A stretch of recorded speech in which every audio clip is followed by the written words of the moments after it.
Okay. Yeah, so recording started. Before we actually start the AMA, I'd just like to make a quick disclaimer. So myself and Biconomy, we are not financial advisors, but I am a live host for this AMA session only, and for the purposes does not constitute any financial advice of any sort. This AMA is for marketing purposes and only for such purposes. Any involvement in the Kai's coin project, is categorically done at anyone's own risk. Accordingly, please do your own research. Yeah. Myself, in no event, will be liable for any indirect, special, in credential or consequential damages, including loss of profits, even if we have been advised of the possibility of such damages. So that goes for both myself and you, Felipe. Just get that disclaimer quickly out of the way. Everything okay? You okay with that so far? Yeah, all good, all good. Fantastic. And my name is Zahid. I will be your AMA host for today.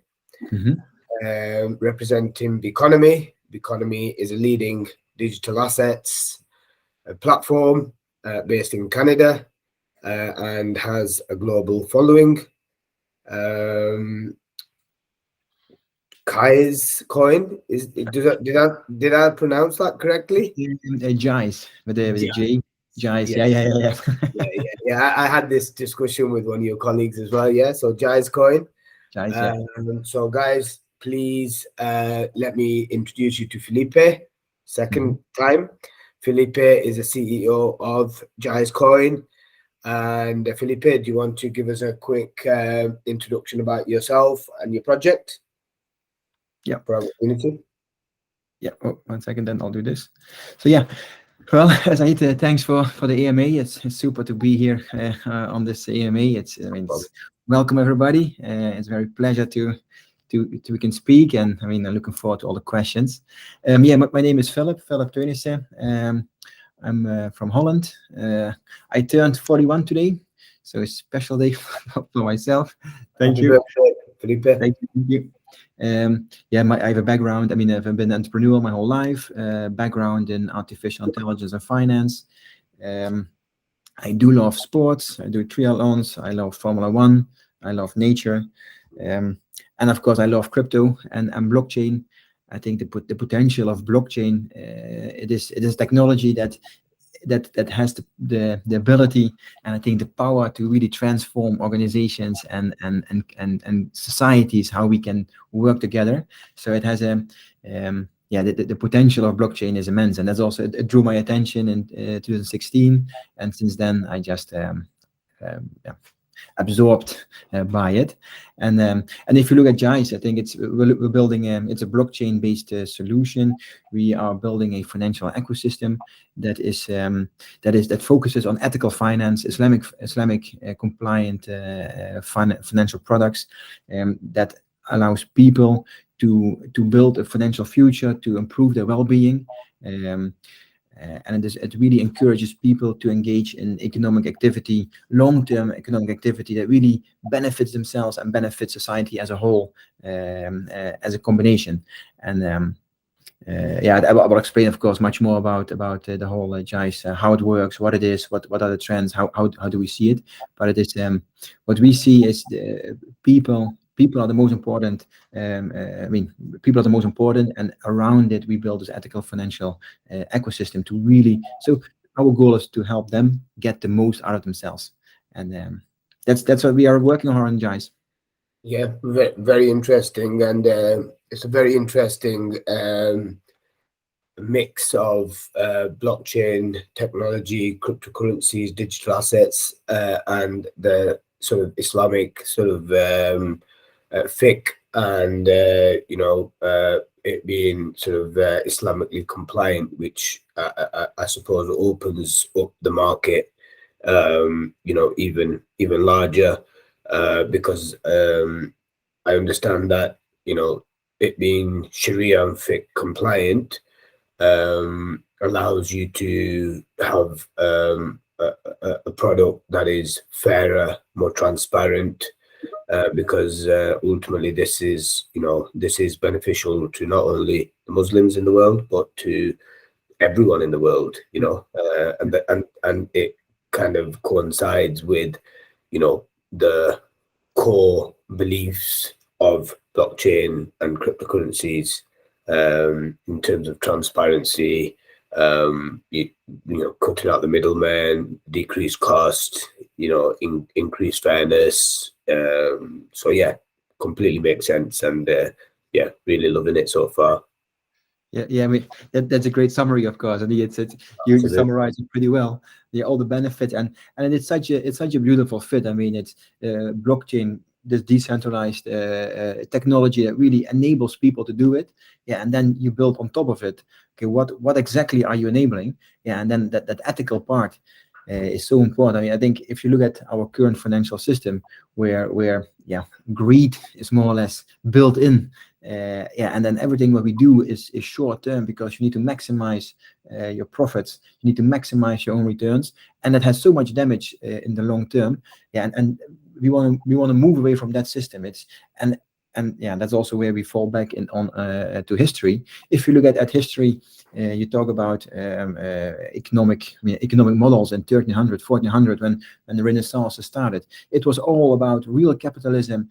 People had money, they put it to productive means, they did something, they built a project that was really benefiting society. Only then you made a profit, and then you earn money if you did a good job, and then you could reinvest it. That proper capitalism, that is in the end ethical finance, where the person looks after his own her own well-being and the well-being of whole society as a whole. You only make something productive if you advance society, and that's, we need to go back to that, where people are in the middle, nature is being respected, and a long-term perspective to build real value, and yeah, and then also with the Islamic financial component.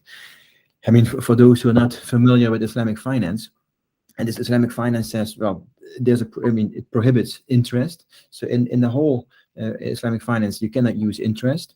There is a risk share. So it's I mean, if people engage in economic activity, you need to share the risks, and that means profit and loss is shared pro rata. There's also a requirement to remove uncertainty. Counterparty uncertainty has to be removed as much as possible. Information asymmetry. There shouldn't be, if two people enter a contract, there should be full transparency on all information.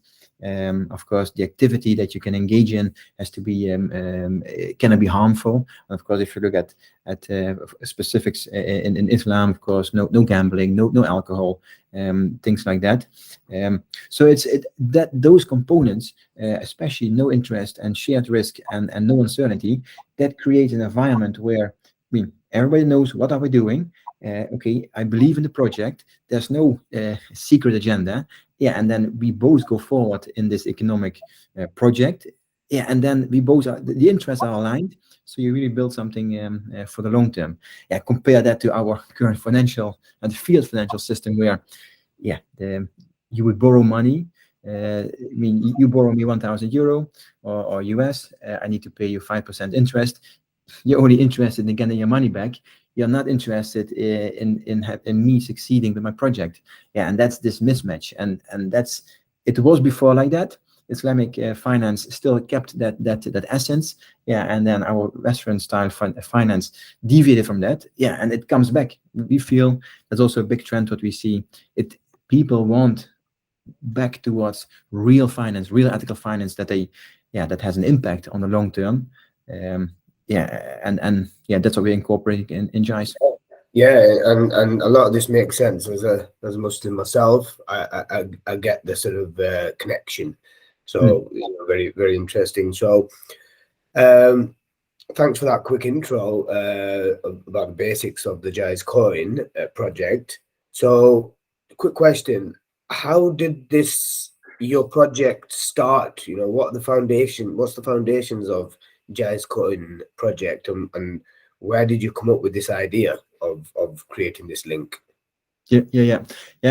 It's indeed our founders. I mean, I'm not a founder, but our founders, they had the idea more than 3 years ago, and they realized the same thing. They said, well, they are also Muslims, and they said, well, for the whole Muslim community, there is not enough financial opportunity for them. So many Muslims, they have no access to Islamic compliant products. So that was a big topic. Yeah, but they looked in a broader sense. They also said so many people are unbanked. So what's the issue? Why cannot these people get a bank account? They do have mobile phones, and they are active economically, but they still have no bank account. And also they sensed this whole move towards ethical finance. Looking at 2007, 2008, the financial crisis. That started in the US with the rehypothecation of mortgages. It was just, it couldn't be more extreme, and that people were looking for an alternative, but there's still no alternative. Okay, people are not liking this current financial system. What should where to move to?